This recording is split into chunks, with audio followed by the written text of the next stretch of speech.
미국, 중국, 일본, 러시아 4대 열강에 둘러싸인 대한민국.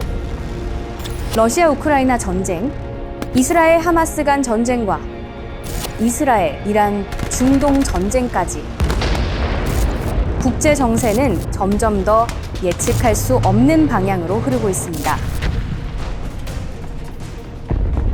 이러한 불확실한 안보 환경 속 공습 상황에 대한 철저한 대비만이 우리의 생명을 지킬 수 있습니다. 대한민국의 중심, 수도, 서울, 여러분의 적극적인 참여가 필요합니다. 서울 시민과 함께하는 생존 훈련. 지금부터 공습 대비 민방위 훈련을 통해 알아보시죠.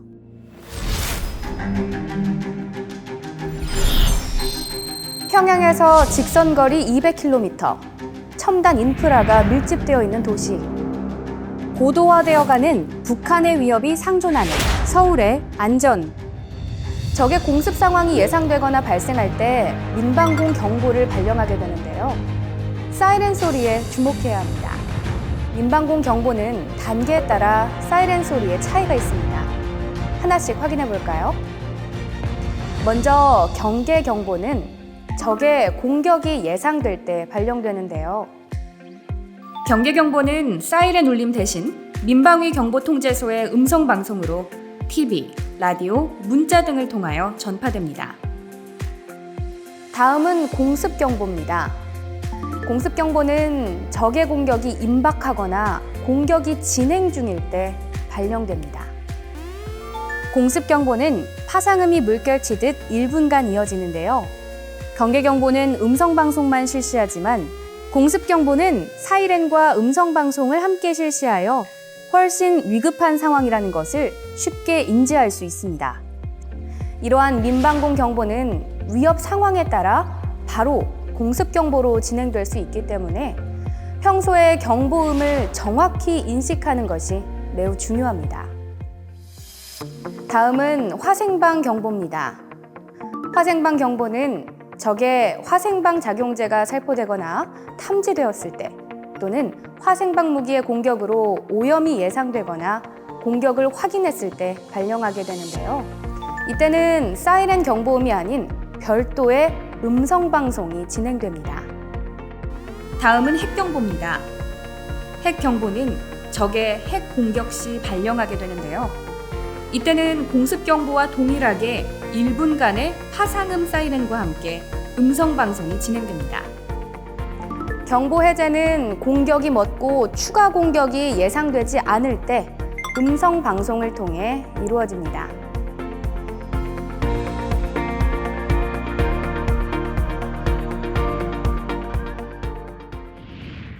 평화로운 일상 속 민방공 경보가 발령되면 우리는 어떻게 행동해야 할까요? 경계 경보가 발령되면 즉시 TV나 라디오 방송을 청취하며 정부의 안내에 따르는 것이 중요한데요. 어린이와 노약자부터 미리 대피시킨 후 화생방 공격에 대비해 방독면, 마스크, 비옷 등의 개인 보호 장비를 점검하고 비상 물품을 챙겨 대피소로 이동해야 합니다. 화재나 폭발 위험이 있는 석유, 가스통은 안전한 곳으로 이동시키고 유류와 가스 밸브는 차단합니다. 전열기 코드는 모두 분리해주세요. 극장, 운동장, 터미널, 백화점 등 사람이 많이 모이는 다중이용시설에서는 영업을 중단하고 이용객에게 경보 내용을 전달한 다음 순차적으로 대피하도록 해야 합니다. 운전 중이라면 천천히 운행하면서 대피할 준비를 하고 고가도로나 도심지 진입을 삼가야 합니다. 공습 경보가 발령되면 안전하고 신속하게 대피하는 것이 무엇보다 중요한데요. 내가 있는 곳에서 가까운 민방위 대피소나 지하철역 등으로 신속하고 질서 있게 대피합니다. 만약 주변에 지정된 대피소가 없거나 고층 건물에 있는 상황이라면 건물 지하실 또는 최대한 저층부로 대피해야 합니다. 대피할 때 엘리베이터 사용은 절대 금물이라는 사실, 반드시 비상계단을 이용해 대피해야 한다는 것 잊지 마세요. 운전 중이라면 긴급 차량에 방해가 되지 않도록 차량을 가까운 빈터나 도로 오른쪽에 세우고 모두 하차하여 안전한 곳으로 대피합니다. 야간에는 적에게 불빛이 노출되지 않도록 건물 내외에 있는 전등을 모두 끄고 대피해야 합니다. 비상사태 발생으로 급박한 상황일 때 내가 있는 곳에 대피소를 찾아가는 것은 생각처럼 쉬운 일이 아닌데요. 그래서 평소에 내 주변에 있는 가깝고 안전한 대피 장소를 알아두는 것이 중요합니다. 이때 도움되는 것이 바로 안전 디딤돌 앱과 국민재난안전포털인데요. 내가 위치한 곳에 있는 가까운 대피소를 확인할 수 있는 것은 물론이고요. 기상대비 국민행동요령과 같은 유용한 정보를 제공합니다.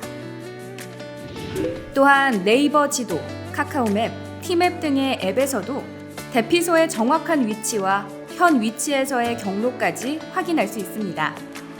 특히 안전 디딤돌 앱은 통신이 두절된 긴급 상황에서도 언제 어디서나 이용이 가능하다는 사실, 휴대폰의 안전 디딤돌 앱 설치로 여러분의 안전에 대비하시기 바랍니다.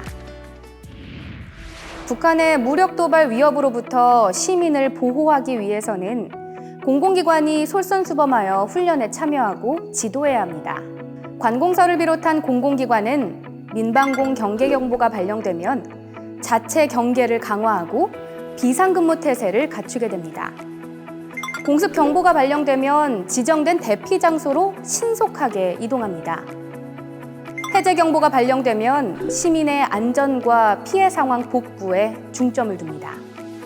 동주민센터와 동원된 민방위 대원은 주민들의 대피를 안전하게 유도하고 차량 운행을 통제하고, 경찰관서는 관내 치안 활동과 교통 통제를 강화합니다.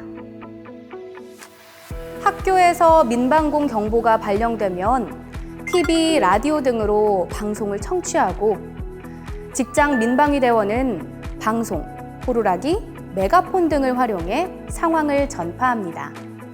안전하고 신속한 대피를 위해서는 담임 선생님과 직장 민방위 대원의 인솔하에 지정된 대피소로 이동해야 하는데요. 대피 장소에 도착하면 학생들의 인원을 파악한 후 심리적인 안정을 취하고 라디오를 청취합니다. 적의 무력 공격 시 신속한 군사작전 수행과 부상자 구조를 위해 긴급 차량 통행로 확보가 무엇보다 중요합니다. 시민 여러분께서는 긴급 차량 길터주기 훈련에 적극 동참해 주시기 바랍니다. 운전 중 긴급 차량을 발견하면 도로 오른쪽으로 차량을 정차시키고 차량 통제에 협조해야 합니다. 여기서 잠깐! 그렇다면 긴급 차량은 무엇을 말하는 걸까요? 소방차, 구급차, 혈액 공급 차량, 그 밖에 대통령령으로 정하는 자동차를 긴급 차량으로 규정하고 있습니다. 또한 군과 경찰은 원활한 군사작전 수행을 위해 주요 지점에 교통통제소 설치 훈련을 진행하게 됩니다. 훈련별 통제 시간 경과 후 주민과 차량 통제를 해제합니다.